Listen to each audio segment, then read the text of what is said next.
This program is provided by Universal Genesis. Welcome to the Deep Dive. Today we're getting into something pretty ambitious. These huge intellectual structures humanity has created. We're calling them pyramid systems of thought. Yeah, these are the big frameworks, Yeah. the ones that try to organize basically everything: existence, knowledge, consciousness, ethics into these, well, vertical structures, like climbing a ladder. Exactly. Models of spiritual stratification or intellectual climbing, as our sources put it. And what's really fascinating looking across the sources is how they almost always define the goal in a similar way. It's about moving from the sort of individual, the sensory, the specific. Towards the universal, right. The absolute, the big picture integration. Precisely. That seems to be the common direction of travel. So our mission today is to lay out a kind of pyramid history map. We've picked 5 major systems spanning from ancient India right up to modern Germany. And for each one, we want to figure out 2 things for you. Right. First, what's the specific axis of ascent? What's driving the climb in this particular system? And second, maybe more importantly, why this vertical shape? Why did these thinkers feel knowledge had to be organized this way? What makes one level higher than another? It's a great question. We're not just listing ideas. We're trying to understand this shared impulse, this architectural drive in human thought. Okay, so where should we start? Let's begin, well, where a lot of deep thought seems to begin. Ancient India, looking at the foundations of Brahmanism and Vedic thought. Okay, so here, the vertical structure, the pyramid, it's really driven by this quest for ultimate identity. Identity. Yeah.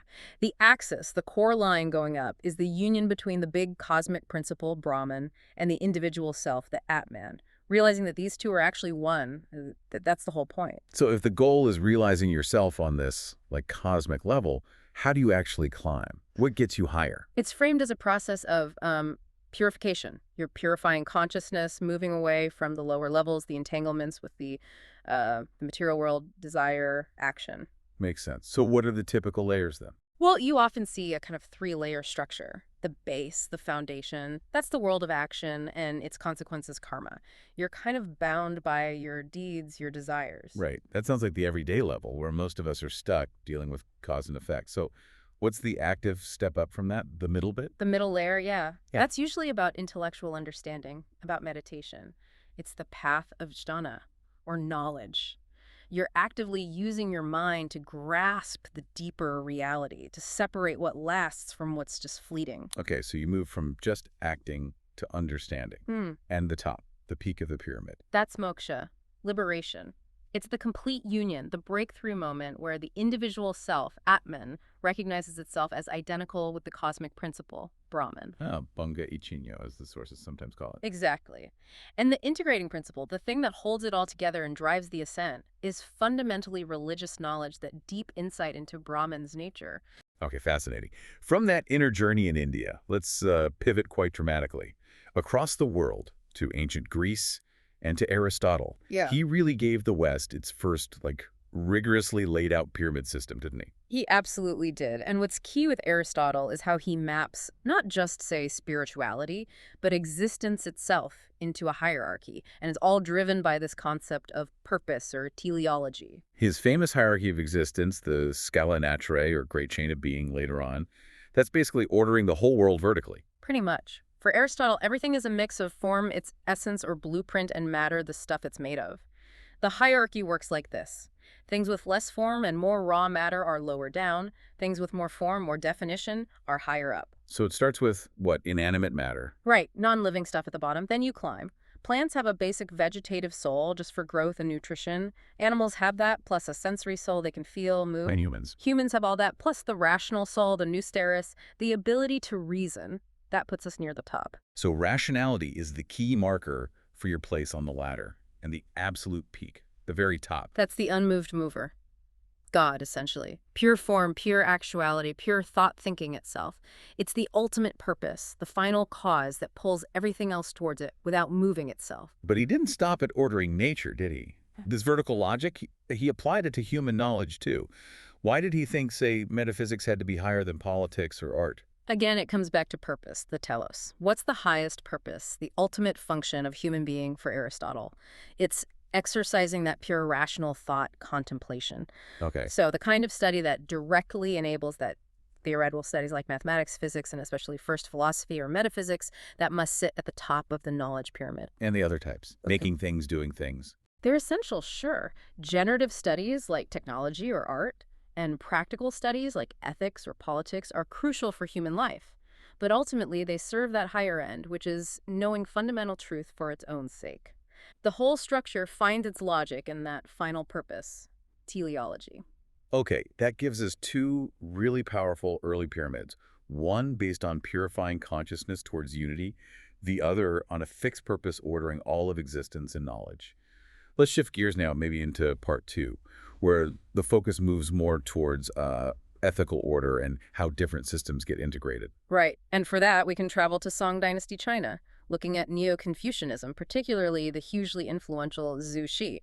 Here, the main axis, the driving force of the pyramid, it changes quite a bit. It becomes intensely focused on moral order, on ethical cultivation. The underlying theory is famous, isn't it? That dualism of Li, the universal principle, sort of the blueprint for everything, sitting above, and Qi, the actual stuff, the energy, the individual phenomena below. The peak being the heavenly principle, Tenrei.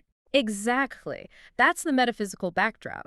But as you hinted, the real pyramid here, the one people were meant to climb, is the practical moral roadmap for living a good life and creating a good society. So the verticality isn't just theoretical, it's about required steps. Absolutely. You can't jump levels. You can't say, bring peace to the world if you haven't sorted yourself out first. The ladder is drawn directly from the classic text, the Great Learning, Dashu. How does that ladder work, step by step? It starts with the foundation, investigating things, Gizi. Really looking closely at the world and understanding the principles within things. This leads to, ideally, extending your knowledge. Okay, understanding the world clearly, then what? Once you have that clarity, the focus has to turn inward. The next crucial step is cultivating the self, shushin, making your thoughts sincere, rectifying your mind. This is the core, the middle layer. Right. You have to get your own house in order, morally speaking. Precisely. And only after you've achieved that personal moral foundation can you then legitimately move outwards. First, regulate your family. Then, properly govern the state.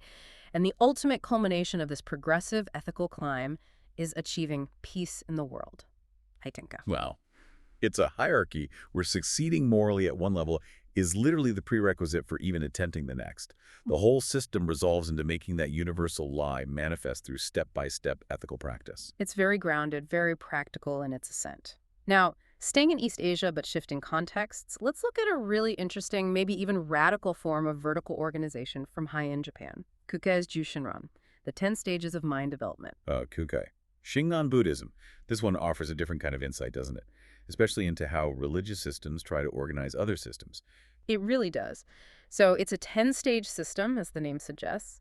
The climb, the vertical axis, is defined by the maturing understanding, the deepening comprehension of the human mind itself. It starts right at the bottom with the mind of the ram, the completely unenlightened, desire-driven state, Bunjin no Shin. And climbs all the way up to the 10th stage, the secret adornment mind, which is the mind of the Buddha. Perfect esoteric enlightenment, according to Kukei's Shingon school. okay, a ladder of enlightenment. But what's the really unique feature here? The truly fascinating thing, the aha moment in the sources, is that Kukei's hierarchy is what you could call a comprehending hierarchy. It doesn't just say other philosophies or religions are wrong and should be rejected. What does it do instead? It includes them. It actively incorporates other major systems, Confucianism, Taoism, other Buddhist schools like Hosso or Kigon, and assigns them specific places within the lower or middle stages of his ladder. So it's not Confucianism incorrect. Yeah. It's more like Confucianism represents, say, the second or third stage of the mind's potential development. It's true at that level. Exactly. It's an act of intellectual absorption or subsumption. Confucian ethics might be stage 2, Taoist non-action stage 3, various exoteric Buddhist schools might occupy stages 4 through 7, and so on, with his own esoteric Shingon at the absolute peak, stage 10. That's a really powerful move. It implies all these paths have some truth, but they represent different levels of maturity or insight. Right. And the sources make a point of calling this structure an important sort of Hegelian predecessor. Why? Because of this specific mechanism, integrating supposedly lower or earlier philosophies into a higher, more comprehensive framework rather than just dismissing them. That sets us up perfectly then for our final system in part 3. We have to talk about the ultimate pyramid builder, really, Hegel. German idealism and his dynamic dialectical pyramid. Yes, Hegel. He takes this whole idea of ascent, of verticality, and makes it completely about the internal development, the self-understanding of consciousness and spirit itself. And unlike, say, Aristotle's fixed structure, Hegel's pyramid is messy, dynamic. It kind of builds itself through struggle and contradiction. The climb itself is that famous dialectical process, right? Yeah. Moving from very basic, naive forms of knowing up towards complete self-awareness. That's the one. You start in the very bottom with something like sensuous certainty. Just the immediate feeling that this thing is here right now. Seems simple, seems certain. But it isn't. Well, as soon as you try to actually pin down what this means or what now means, the certainty evaporates. This could be anything. Now is always slipping away. The concept falls apart under its own weight. It reviews its internal contradictions. Okay. And that failure, that internal collapse, is what forces consciousness to move up to the next stage, maybe, perception, trying to grasp stable objects with properties.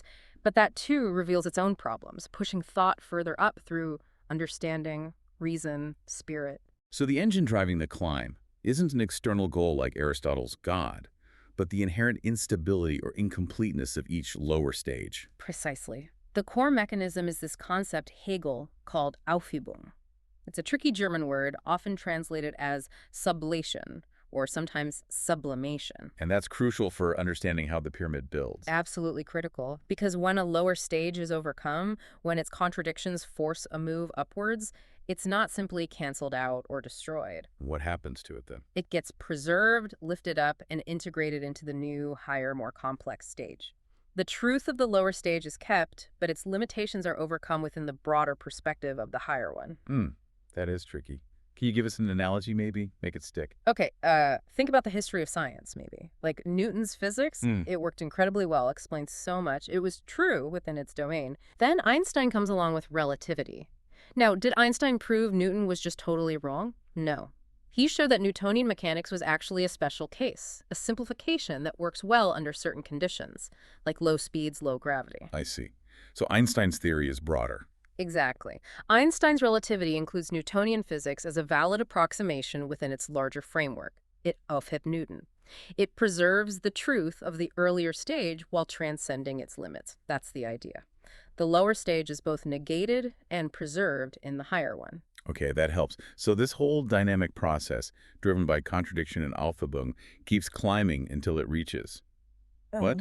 The top of Hegel's pyramid. It culminates in absolute knowledge, which isn't knowing everything about everything, but rather spirit or consciousness fully understanding itself and its own entire developmental journey, the whole dialectical process that led it there. It's self-consciousness grasping its own mediated nature. The structure resolves itself through this constant dialectical integration via sublation. Right. We've now looked at 5 really profound, very different systems. India, Greece, China, Japan, Germany. The real payoff now, I think, is putting them side by side. What's the comparison tell us? Well, the first thing that jumps out, as we noted earlier, is this recurring structure, isn't it? Despite all the differences in content and context, you keep seeing this basic 3-part logic. Yeah, the layers. A lower layer, the starting point. Usually characterized by the individual, sensation, desire, maybe specific phenomena, lots of diversity down here. In the middle. A middle layer, the process, the mediation. This is where reason kicks in, or intellectual inquiry, ethical work, meditation. The active climbing happens here. And finally, the upper layer. The arrival point. Sure. Characterized by the universal, the absolute, God, maybe total enlightenment. Integration, unity. So the framework, the blueprint, seems remarkably consistent. But the engine, the force actually driving you vertically, that seems wildly different in each case. That's a great way to put it. The engine varies hugely. Compare Aristotle and Hegel again, for instance. Yep. For Aristotle, the verticality is kind of pulled from above, right? It's fixed by that external unchanging goal, the unmoved mover. That ultimate telos dictates the order of everything below it. It's a predefined target. A static structure defined by its peak. Exactly. Contrast that with Hegel. The verticality bubbles up from within. It's driven entirely by internal necessity, by the contradictions inside each stage. Consciousness generates its own problems, and the failure of the lower stage compels the climb. The structure isn't fixed, it's dynamic, self-generating. It resolves into an absolute that knows itself, not one defined from the outside. Or think about the path itself. India's purification through jnana, a very internal religious knowledge path to unity. Compared to Zushi's gradual ethical cultivation, where your position on the ladder is determined almost entirely by your practical moral competence and social behavior. Can you manage your family? Can you govern well? Totally different ways to climb. It's the sheer variety of methods, religious insight, teleological necessity, ethical practice, dialectical struggle, all being applied to what seems like a fundamentally similar structural logic. That's what's really striking. And this brings us back to maybe the most critical point that the sources highlight, the most important commonality, perhaps. Which is? That these systems, particularly the more sophisticated ones like Kukais or Hegel's, are profoundly inclusionary. They aren't just about saying, stage 1 is wrong, move to stage 2. Right. You mentioned the Aufhebung idea. Exactly. They're fundamentally about enveloping the lower stages, including their partial truths within the higher, more comprehensive perspective. Progress isn't just negation, it's comprehension and integration. The climb to the superior position involves understanding and containing what came before. That's a really compelling thought, that maybe the history of ideas isn't just a graveyard of wrong theories, but a series of necessary steps, each building on, or maybe better, within, the last one, leading towards greater understanding. It's certainly the logic embedded in these pyramid models. Okay. So we've covered 5 distinct, powerful ways humanity has tried to map knowledge, being, ethics, onto this vertical ascending structure from India to Germany. And maybe as we close out this deep dive, we can leave you, the listener, with a final thought to chew on, something to contemplate. Go for it. If this vertical structure, this pyramid shape for organizing thought and reality, is so incredibly widespread, we see it emerge independently in Vedic India, ancient Greece, Song China, Heian Japan, modern Germany. And if every single one of these systems, in its own way, demands a progression away from the merely individual and sensory towards something universal and absolute, what does this long, persistent history tell us about? Maybe an innate human need, a need to find some kind of higher pattern, a purpose, an organizing principle that's somehow inherently superior to and yet capable of containing our everyday individual fragmented experience. Perhaps this very drive towards verticality, towards finding or building these intellectual pyramids, is one of the most fundamental and enduring features of human reason itself. Something to think about. This program is provided by Universal Genesis.